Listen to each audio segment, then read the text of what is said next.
It's Nate Pace here with a quick update for you on our 68 Mustang project. Now, we've been doing a lot of work since the last time I updated you guys. There was some stuff done to the car that I didn't really mention last time, so we're going to go through some of that. First off, it's the frame ties.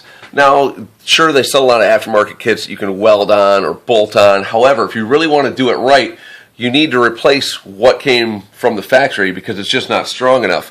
For example, right here, this is where the factory front subframe ended, was at this point. This whole subframe section up here, if you try and jack it up with a normal jack, you're going to crush it right in. The car weighs too much. The car's very light, but it weighs too much for the subframe to be able to support it really on its own. So what we did was we cut the end of the front subframe off, took some tube stock, and physically slid it all the way down this front frame rail, drilled some holes, some cross holes in the side beforehand, and welded it in along the way up. And then after that, we went and, of course, seam welded right around here for the rear of the frame rail. Now, we run this tube stock, or this bar stock, all the way back here into the torque box. So it physically connects right into the torque box, which is, what? That's correct, the rear subframe, turning the car essentially from a unibody into a full-frame vehicle. We've also done some other custom work. When I first got this 68 Mustang, it had a 302 in it, and if you watched my fuel injection setup earlier when we first gave it a fire, well, that's great. It's got a GT40P engine in it now, and we got that set up in here. We've changed the suspension system, went with a much thicker front sway bar up front, and took that old automatic 3-speed transmission out and replaced it with a T5 transmission. Of course, we had to make custom brackets to mount it to the car and all that kind of stuff. And what we did for our shifter linkage was actually really simple. It just used a shift cable, which I don't know if you can really see that in the video or not, out of a 94 Mustang. So really common part. You can walk into any auto parts store and pick that up. Exhaust. Now, exhaust in a GT40P engine is always a little tricky because the spark plugs are angled a little funny. They're not the standard angle. So what you had to do is we took a set of hooker comp headers. And with these hooker comps, they're pretty close to being a perfect fit, but not quite there. So we had to extend each header tube about 1 inch off of where it mounts on the head. So we welded in some extensions for that, both sides so it's even. Brought it back.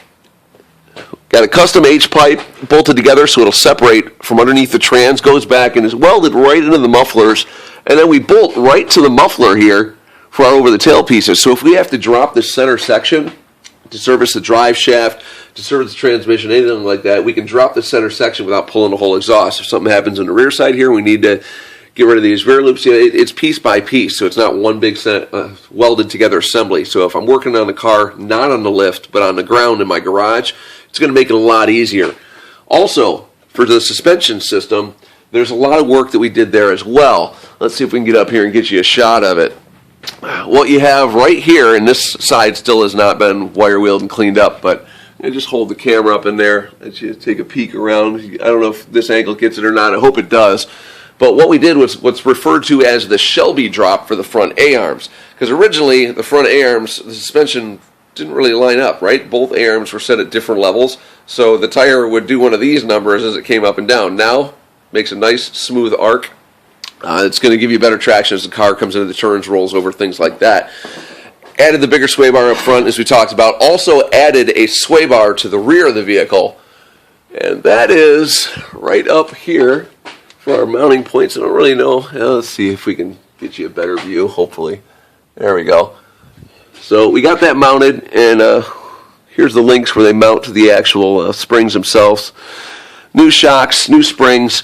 Went with 5-leaf springs in the rear and what's referred to as a half eyelet for a drop. That's right here.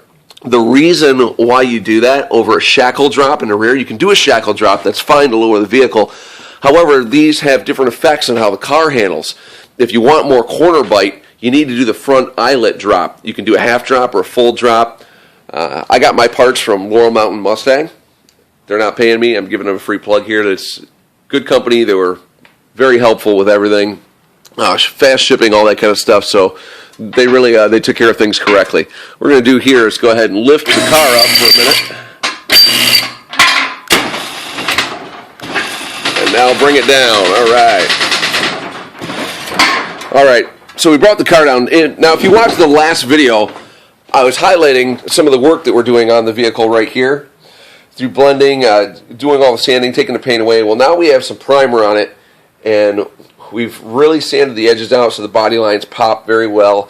Coming back here, we've extended this wheel well lip. You might not be able to tell from the video, and even in person, the amount that we did was about 1/2 inch, so it's very subtle. It's enough, though, sticking out very far over the stock offset for the wheels.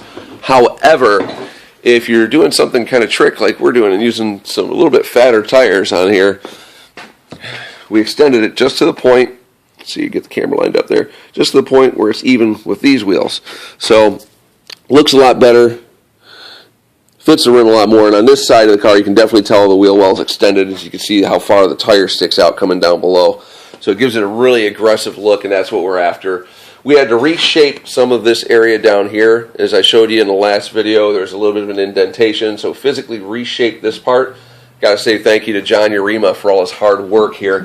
Me and him have been going to town on this car. He's my fabricator. He does all the welding, things like that, and even comes up with some pretty cool ideas. What we have back here starting now is some of the added custom bodywork we're going to be doing.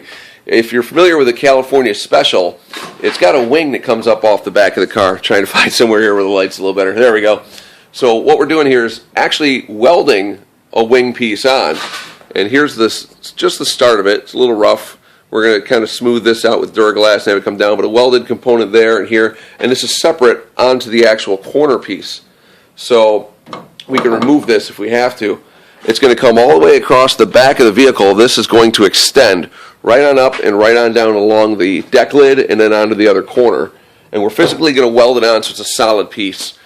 The reason for this, I plan on keeping this car a very long time. If you've been looking on Facebook at all, you could see that we were painting both sides of every single body panel on this car. Been going through it with Pour 15. The whole undercarriage is done with Pour 15. The interior, the insides of the doors, the insides of the quarters, everything. The insides of the fenders. And right up here, that other side was a little rusty. This side should look a lot better because we used flat paint, so it's not going to be all kinds of shiny or anything. But, you know, went in through here, cleaned it all up, Pour 15'd it all. So really going to help the car last a lot longer. Like I said, again, in the last video, we had a little bit of rust in this upper corner here. We cut all the way around it, replaced it with new material, and, well, I don't want it to rust. I plan to keep this car for a long time. And that's part of the reason to get back to why we're using this wing this way. I want it welded on.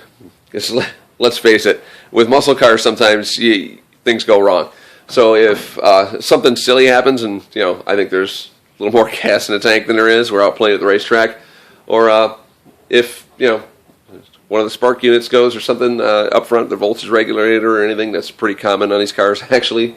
If anything like that happens and for some reason we have to push it a little bit, if somebody comes over and decides to help out and shoves on the rear wing, it's not going to come off on them because it was just Duraglassed on or a couple bolts in there and have the paint crack all the way across. So it's an old steel body car. We're going to keep it a steel body car all the way through. Now what I have here is a turn signal hood. Got a really killer deal on this. You wouldn't believe it. I'm not even going to tell you how much I paid. I'll tell you this, normally I pay more for one of these turn signals than what I got the whole hood with both turn signals for. And yes, there's a giant hole cut in the center of it. I'm well aware. That's okay. We're going to use that. And here, let's back up so you can actually see the hood. There we go. We're going to use that hole, and we're building a hood scoop to go on top of it. We're actually building this hood scoop out of another hood. It's not a turn signal hood, but it's a hood off another Mustang. So it's going to have that front dip body line come up on the front of this hood scoop. But we'll show you more of that a little bit later. So a little bit of classy mods right now. Nothing too noticeable, too big on the wheel flares, but enough that you'll know that it's something a little bit different. California Special lip on the back. And usually on the California Special, this will not come down like this. It's a flat line. You have bar taillights coming through back here that blink sequentially coming out. I'm not doing that. I actually like the look of the 68, 67, 68 rear end, and this is 68, with the dip in, with the 3-bar lights, something I really like. And I like the way the tail panel comes down. On the fastback, it comes up. I actually think it looks a little more aggressive with it coming down. Fastback looks really good, of course, but the actual tail panel itself, I like the dip on this. So we're going to keep that dip, and we're going to keep a gap in between here as we run along this line, so it's still a definitive line all on its own. So that's our progress update for right now. So if you've been following us, thanks a lot. We're going to get back to work here on it in just a little bit, and just for a quick, here's the fenders. We just poured 15 the insides of these a little while ago. And yeah, I know we got all kinds of car parts laying around all over in here, but that's what happens when you work on cars, when your friends work on cars, things start to pile up. I want to say thank you again to my buddy John. We're in his location right now working on this car, and great guy, great fabricator, does a lot of great work, and he's going to be continuing on doing this as I hit the road this summer on a tour.